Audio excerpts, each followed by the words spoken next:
नमस्कार।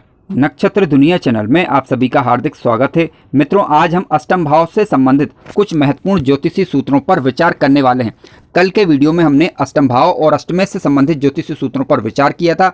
आज उसका दूसरा भाग प्रस्तुत किया जा रहा है। यानी आज के वीडियो के माध्यम से हम कुछ और ज्योतिषी सूत्रों पर चर्चा करेंगे जो कि अष्टम भाव से ही संबंधित हैं। चीज़ों को स्टेप बाय स्टेप तरीके से लेने का प्रयास किया गया है। यदि आप चैनल पर नए हैं तो चैनल को सब्सक्राइब अवश्य करें और वीडियो ज्ञानवर्धक लगे तो लाइक जरूर करें। मित्रों, कल के वीडियो की लिंक मैंने डिस्क्रिप्शन में दी हुई है, आप उस वीडियो को अवश्य देखें। आइए शुरू करते हैं। मित्रों, जो दर्शक चैनल पर नए हैं मैं उनके लिए थोड़ा सा संक्षिप्त में स्पष्ट कर दूं कि कुंडली का 8वां भाव ही अष्टम भाव के नाम से जाना जाता है। इसे आयु का भाव, मृत्यु का भाव या रंध्र भाव के नाम से भी जाना जाता है। कुंडली के अष्टम भाव से हम आयु का विचार प्रमुख रूप से करते हैं। जातक की उम्र कितनी लंबी होगी, कितना जीवन व्यतीत करेगा, कितने अच्छे से जीवन व्यतीत करेगा, संकट होगा जीवन काल के दौरान या नहीं होगा, तो उसके लिए कुंडली का अष्टम भाव देखना आवश्यक हो जाता है। आकस्मिक घटनाओं का विचार भी कुंडली के अष्टम भाव से हम करते हैं। आकस्मिक धन लाभ का विचार हो या असाध्य रोगों का विचार हो, कुंडली का अष्टम भाव देखना जरूरी हो जाता है। जीवन काल में आने वाली किसी भी प्रकार की बाधाएं, रुकावटें, पराजय, मानसिक कष्ट, ऊपरी बाधा, ठीक है, दुर्भाग्य हो, लांछन हो किसी प्रकार का, षड्यंत्र हो, मानसिक क्लेश हो या अंगहीन होना, ठीक है, गुण विद्याओं में जातक की रुचि हो, तो इसे देखने के लिए कुंडली का अष्टम भाव देखा जाता है। ज्योतिष में, वेदों में, शास्त्रों में, पुराणों में जातक की रुचि है या नहीं, इसे देखने के लिए अष्टम भाव जरूरी हो जाता है। यानी कुल मिलाकर अष्टम भाव रहस्यमय शक्तियों का भाव भी कहा जाता है। रिसर्च का विचार भी कुंडली के अष्टम भाव से हम करते हैं। जातक की बुद्धि किस प्रकार की होगी, रिसर्च लेवल की होगी या नहीं होगी, इसे देखने के लिए कुंडली का अष्टम भाव देखा जाता है। जातक विदेश में जाकर बस पाएगा या नहीं बस पाएगा, तो उसके लिए कुंडली का अष्टम भाव देखा जाता है। सन्यासी होने का विचार भी कुंडली का अष्टम भाव से किया जाता है। तो काफी महत्वपूर्ण भाव है। पैतृक संपत्ति का विचार भी हम कुंडली के अष्टम भाव से ही करते हैं।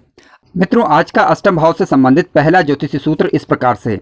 यदि अष्टम भाव में नीच राशि का मंगल हो, फिर से सुनिए, यदि अष्टम भाव में नीच राशि का मंगल हो अथवा शत्रु राशि का मंगल हो या कहीं से भी मंगल की नीच दृष्टि कुंडली के अष्टम भाव पर पड़ रही हो, तो ऐसा जातक जल्दबाजी में निर्णय करने वाला, अकारण क्रोध करने वाला, लड़ाई झगड़ों में फंसने वाला या वाहन चलाते समय जल्दबाजी करने वाला होता है। तो अतः ऐसे जातक को चाहिए कि वह जल्दबाजी में निर्णय करने से बचे, व्यर्थ के लड़ाई झगड़ों से दूर रहे, ताकि आकस्मिक घटनाएं टाली जा सकें या आकस्मिक घटनाओं से वह बच सके।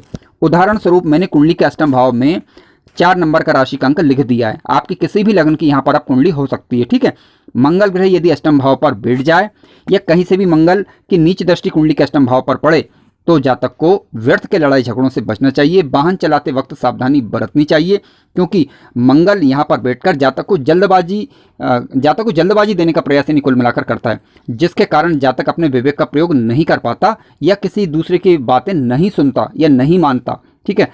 तो जल्दबाजी से बचना चाहिए ताकि व्यर्थ की घटनाओं को टाला जा सके, क्योंकि ज्योतिष शास्त्र एक नेत्र है जो आने वाली घटनाओं को या आकस्मिक घटनाओं को बताने का एक प्रयास करता है। तो जिसका सबसे बड़ा फायदा यह है कि हम यदि उनमें सावधानी बरतें तो फिर उन घटनाओं से बचा जा सकता है। आइए दूसरे ज्योतिषी सूत्र पर विचार करते हैं। मित्रों, आज का दूसरा ज्योतिषी सूत्र इस प्रकार से, यदि अष्टम भाव में राहु हो या राहु अष्टम भाव पर दृष्टि डाले कहीं से भी, तो ऐसा जातक जल्दबाज होता है, ठीक है।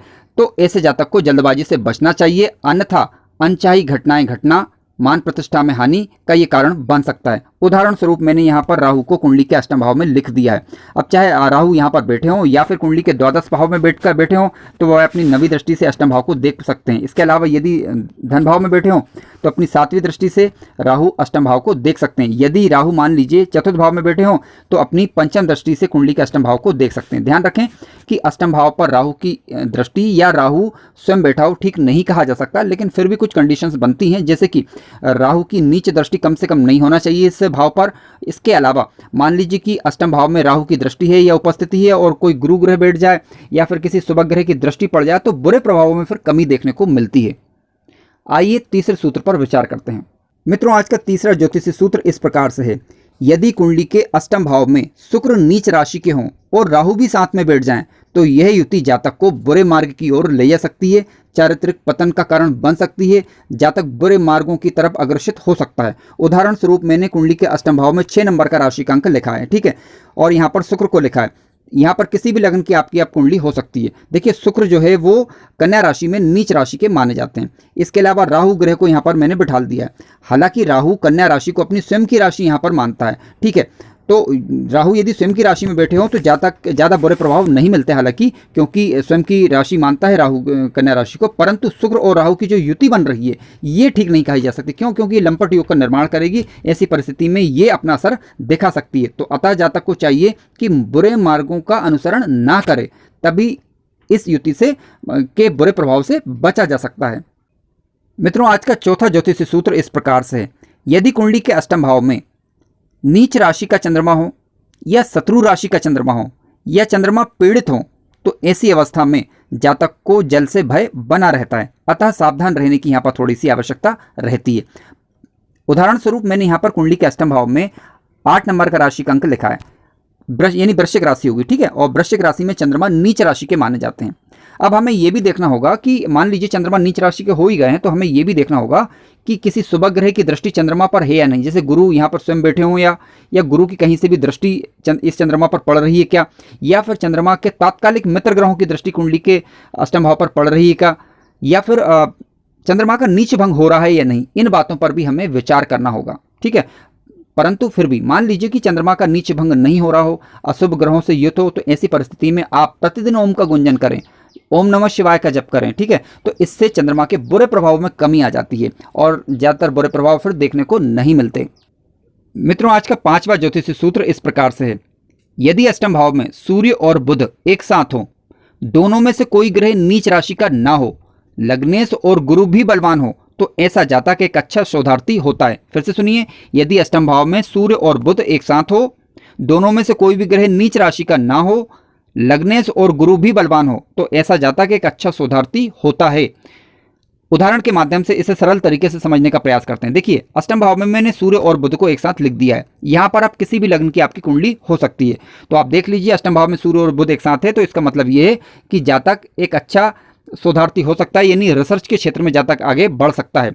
हालांकि आपको गुरु की स्थिति देखनी होगी कि गुरु नीच राशि के या कह सकते हैं कि पीड़ित ना हो, और लग्नेश की स्थिति बलवान होना चाहिए, यानी लग्नेश के पास बल होना चाहिए, ठीक है। तो गुरु या तो प्रथम भाव में या फिर चतुर्थ भाव में या फिर सप्तम भाव में या दसम भाव में, यानी केंद्र के घरों में बैठे हों, या फिर पंचम भाव में या नवम भाव में गुरु ग्रह बैठे हों, या कहीं से भी बैठकर गुरु ग्रह की दृष्टि कुंडली के अष्टम भाव पर पड़ जाए तो काफ़ी अच्छा रहेगा। लग्नेश की स्थिति भी या तो केंद्र के घरों में या त्रिकोण के घर में हो तो काफ़ी अच्छा लाभ फिर जातक को मिलता है। ऐसे जातक अच्छे शोधार्थी मान लो नहीं भी हैं, यानी वो विद्यार्थी ना हो, तब भी उनका विवेक अच्छा काम करता है। किसी भी क्षेत्र में वह आसानी से सफलता पा सकते हैं, यानी जिस क्षेत्र को वो चुनेंगे काम करने के लिए, दिमागी रूप से काम करने के लिए, तो उसमें वह निसंदेह सफल होते देखे गए हैं। मित्रों, वीडियो ज्ञानवर्धक लगा हो तो लाइक जरूर करें और चैनल पर नए हो तो सब्सक्राइब भी कर लें। धन्यवाद।